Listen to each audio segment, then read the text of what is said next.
Hi అండి, welcome to miss అమ్మ world. డబ్బు, ధర్మం. శిలంగేరి గ్రామంలో ఉండే ధర్మనందుడు అనే పండితుడి భార్య తాయారమ్మ పరమ పిసినారి. అయితే పైసా ఖర్చు కాకుండా ఎంతో పుణ్యం సంపాదించాలనే ఆశ మాత్రం ఉండేది. ఒకనాడు చీపురు కట్టలమ్మే ముసల్ది ఇంటి ముందుగా పోతుంటే పిలిచి ఒక పాత చీర దాని ముందు వేసి ఎన్ని చీపురు కట్టలు ఇస్తావు అని అడిగింది. 2 అనదా ముసల్ది. ఏమిటి, ఒక చీర ఇస్తుంటే దానికి 2 చీపురు కట్టలు ఇస్తావా? సరి ఈ చీర ఏ పేదదానికైనా ధర్మం చేస్తే బోలెడు పుణ్యం వస్తుంది. రూపాయికి ఎన్ని ఇస్తావు అని అడిగింది తాయారమ్మ. 4 అన్నది ముసల్ది. తాయారమ్మ రూపాయి ఇచ్చి 4 చీపురు కట్టలు తీసుకున్నది. ముసల్ది అక్కడి నుంచి పోతూ చీర భుజాన వేసుకున్నది. తాయారమ్మ అది చూసి కోపగించుకుని, డబ్బుకి డబ్బు, చీర కూడా తీసుకుపోతున్నావా, ఏం నీ గడుస్తాను అన్నది. ముసల్ది చిన్నగా నవ్వి, అమ్మగారు, మీరు చాలా ధర్మాత్ములు.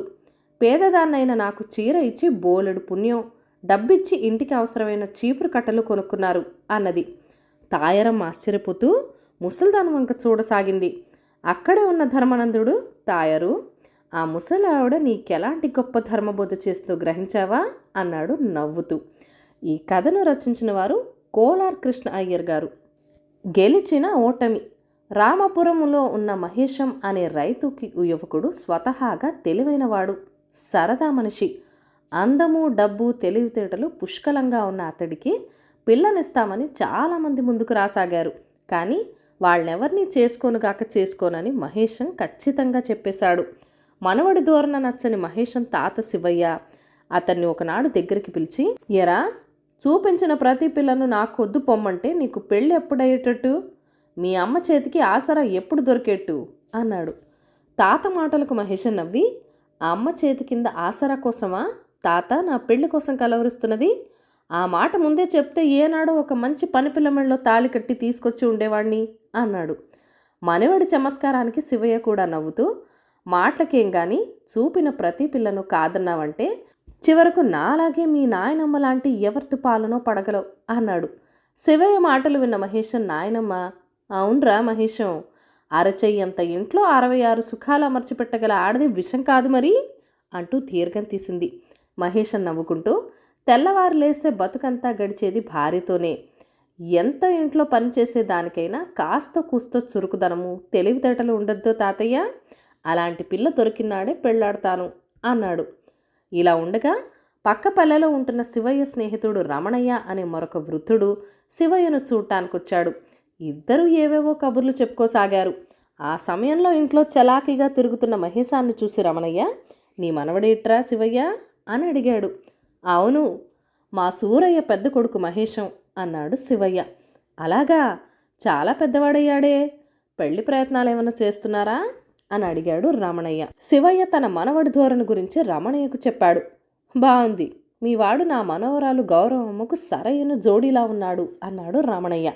నీ మనవరాలు అంత తెలివైందా అని ప్రశ్నించాడు శివయ్య కుతూహలంగా. రమణయ్య మనవరాలంటే ఏమనుకున్నావు, తెలివితేటల్లో నీ మనవడు దాని ముందు తీసికట్టనుకో అన్నాడు రమణయ్య గర్వంగా. స్నేహితుడి మాటలకు శివయ్య రోషపడి, అయితే నా మనవడు వచ్చి ఆ సంగతేదో చూడవలసిందే మరి అన్నాడు. మహేశం ఒక్కడు రమణయ్యతో కలిసి వెళ్ళేట్టు, గౌరిని చూసి నచ్చితే పెళ్లాడేటట్టు నిర్ణయమైంది. ఇద్దరూ బయలుదేరారు. ఇంట్లో అడుగు పెడుతున్నే రమణయ్య ఇంటిల్లిపాదిని కేకలు పెట్టి పిలిచి, మా శివయ్య బావ మనవడు అంటూ మహేశాన్ని అందరికీ పరిచయం చేశాడు. తర్వాత మనవరాలు గౌరి వైపు చూస్తూ, గౌరమ్మ, మనవడు గొప్ప తెలివైనవాడు, మా శివయ్య తెగ మురిసిపోతున్నాడు. నా మనవరాలు నీ మనవడికేమీ తీసిపోదని చెప్పి కావలసి వస్తే వచ్చి చూసుకోమని పందెం కాసి మరీ మహేశాన్ని ఇక్కడికి తీసుకొచ్చాను అన్నాడు. తాత మాటల్లో లీలగా ధ్వనిస్తున్న భావం అర్థమై గౌరీ ముఖం ఎర్రబడింది.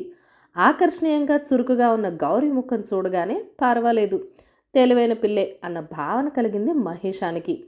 మహేశం గౌరీ వైపు చూసి చిరునవ్వుతో, నాకు చాలా దాహంగా ఉందండి, తోడకుండా పట్టకుండా మనిషికి అందన ఎత్తులో ఉండే తీయటి నీళ్లు మీ ఇంట్లో కాస్త తెప్పిస్తారా అన్నాడు. గౌరీ చిరునవ్వుతో తలూపి, క్షణంలో తెస్తాను, ఉన్నది ఉన్నట్టే తాగుతారా, మనిషి చేసుకున్న వాటిల్లో తాగుతారా అని మహేశాన్ని ప్రశ్నించింది. ఉన్నది ఉన్నట్టు తాగలేను, లోటాలో తెచ్చిపెట్టండి అన్నాడు మహేశం గడుసు పిల్లే అని అనుకుంటూ. 2 నిమిషాల్లో గౌరీ లోటా నిండా కొబ్బరి నీళ్లు తీసుకుని వచ్చింది. అందరూ గౌరీని అడిగి లోటాలో ఏమున్నదో తెలుసుకొని ఆశ్చర్యపోయారు. ఇవా నువ్వు అడిగిన నీళ్లు అంటూ రమణయ్య మహేశాన్ని మెచ్చుకున్నాడు. మహేశం రమణయ్యతో, సగం చచ్చిన దానికోసం పూర్తిగా చచ్చేదాని వల్ల సుఖంగా బతికే వాళ్ళెవరో చెప్పమనండి మీ మనవరాల్ని అన్నాడు. అందుకు గౌరీ నవ్వుతూ, అవన్నీ ఏమిటో చెప్తా గాని ఆ సుఖంగా బతికేవాళ్ళు మీ ఇంటికి ఎన్నాళ్ళకోసారి వస్తారు అని ప్రశ్నించింది. వెంటనే మహేశం ముఖం వికారంగా పెట్టి, ఛీ, వాళ్ళు మా ఇంటికి అసలు రానే రారు అన్నాడు. రక్షించారు.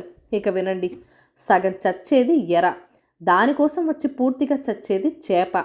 ఆ చచ్చిన చేపల్ని అమ్ముకుని సుఖంగా బతికేవాళ్ళు బేస్తవాళ్ళు అని జవాబిచ్చింది గౌరీ.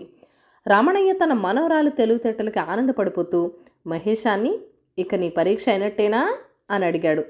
మహేశం, ఇంకొక ప్రశ్న ఉందండి అని గౌరీతో, మొదటి దాన్ని సేవిస్తేనే బతుకు గడిచేది, రెండవది లేకపోతే ఊళ్ళో కాళ్ళి ఎవరింటికి రాడు, మూడోది నాలుగోది లేకపోతే బతకలేం, ఎక్కువైతే ఒకదానికొకటి తోడే సర్వం నాశనం చేస్తాయి, ఐదోది అనంతం. ఈ 5 ఏమిటో చెప్పండి చూద్దాం అన్నాడు. గౌరీ కనిపించిన చిరునవ్వుతో తల వంచుకొని తెలియదన్నట్లు తల అడ్డంగా ఊపింది. మహేశం విజయగర్వంతో రమణయ్య కేసు చూస్తూ, నేను మా తాత గెలిచినట్టేనా, ఏది పందెం అన్నాడు. రమణయ్య ఏం సమాధానం చెప్పాలో తోచక తికమక పడ్డాడు. అది గమనించిన మహేశం, ఏమి వద్దులేండి, మీ గౌరీని మా ఇంటికి కోడలుగా పంపించేయండి చాలు అన్నాడు. ఆ తర్వాత నెల తిరగకుండా గౌరీకి మహేశానికి పెళ్లి జరిగిపోయింది. అత్తవారింటికి వచ్చాక ఒకరోజు గౌరీ భర్తతో, మీకొక సంగతి చెప్పాలి అన్నది. ఏమిటో చెప్పు అన్నాడు మహేశం. పెళ్లికి ముందు నన్ను ఒకటి ప్రశ్నించారే అది అంటూ గౌరీ చిన్నగా నవ్వి, మీరు ప్రశ్నించిన 5 పృథ్వీ వాయు తేజోవాయు రాకాశాలనే పంచమహాభూతాలు. మొదటిదైన పృథ్వీ అంటే భూమిని సేవించి పంటలు పండిస్తేనే బ్రతుకు, రెండవది నీరు, అది లేకపోతే ఊళ్ళో కలి అంటే చాకలి ఎవరింటికి రాడు, 3, 4 అగ్ని వాయువు, గాలి నిప్పు లేకపోతే బతకలేం, ఎక్కువైతే ఒకదానికొకటి తోరే సర్వం నాశనం చేస్తాయి, 5వది ఆకాశం అనంతం అన్నది గౌరీ. మహేశం అంతా విని తెల్లబోయి చూస్తూ సమాధానం తెలిసి, పెళ్లికి ముందే ఎందుకు చెప్పలేదు అన్నాడు. అందుకు గౌరీ, మీరు అడిగిన మొదటి 2 ప్రశ్నలకు నేను సరైన సమాధానాలు ఇవ్వగలిగానని మీరు ఓడిపోతున్నట్లుగా ముఖం పెట్టారు. ఆఖరి అస్త్రంతోనైనా శత్రువుని లొంగదీయాలన్నంత పట్టుదలగా ఆఖరి ప్రశ్న అడిగారు. అప్పటికే నేను మీకు నచ్చానని ఇక మీరు అడిగే ప్రశ్నలకు జవాబు చెప్పకపోయినా నన్ను పెళ్లాడతారని నాకు గట్టి నమ్మకం కలిగింది. అందుకే ఆఖరి ప్రశ్నకు జవాబు చెప్పలేకపోయినట్టు నటించి విజయం మీకే దక్కేట్టు చేశాను. తమకంటే తమ భర్తలే గొప్పవాళ్ళు కావాలని కదా మా ఆడవాళ్ళు కోరుకునేది అన్నది. భార్య తెలివికి గడుసుతనానికి లోపల పొంగిపోతూనే, అయితే ఇంతకు నేను ఓడిపోయానంటావా అన్నాడు మహేశం. ఏమో, గెలిచి ఓడారో ఓడి గెలిచారో మీకే తెలియాలి అన్నది గౌరీ. మహేశం తృప్తిగా నవ్వుతూ, ఓడి గెలిచాను, పరీక్షలో ఓడి నిన్ను గెలుచుకున్నాను అన్నాడు. అదృష్టం. ఒక ఊళ్ళో 2 ముసలివాళ్ళు ఉండేవాళ్ళు. ఒకరు మంచివాడు, ఒకడు చెడ్డవాడు. ఒక 7 సంవత్సరాది రోజున 2 కలుసుకున్నారు. నాకు రాత్రి చిత్రమైన కల వచ్చింది. నా అదృష్టం ఆకాశం నుంచి వచ్చి పడ్డట్టు అన్నట్టు అనిపించింది అన్నాడు మంచివాడు. చిత్రంగానే ఉన్నది, ఎందుకంటే నాకు నా అదృష్టం కలలో వచ్చింది, అది భూమిలో నుండి వచ్చిందట అన్నాడు చెడ్డవాడు. ఎవరి అదృష్టం ఎలా వస్తుందో చూద్దాం అని మంచివాడు తన ఇంటికి వెళ్ళిపోయాడు. కొన్ని రోజులు గడిచాక చలి రోజులు వెనకపడ్డాయి.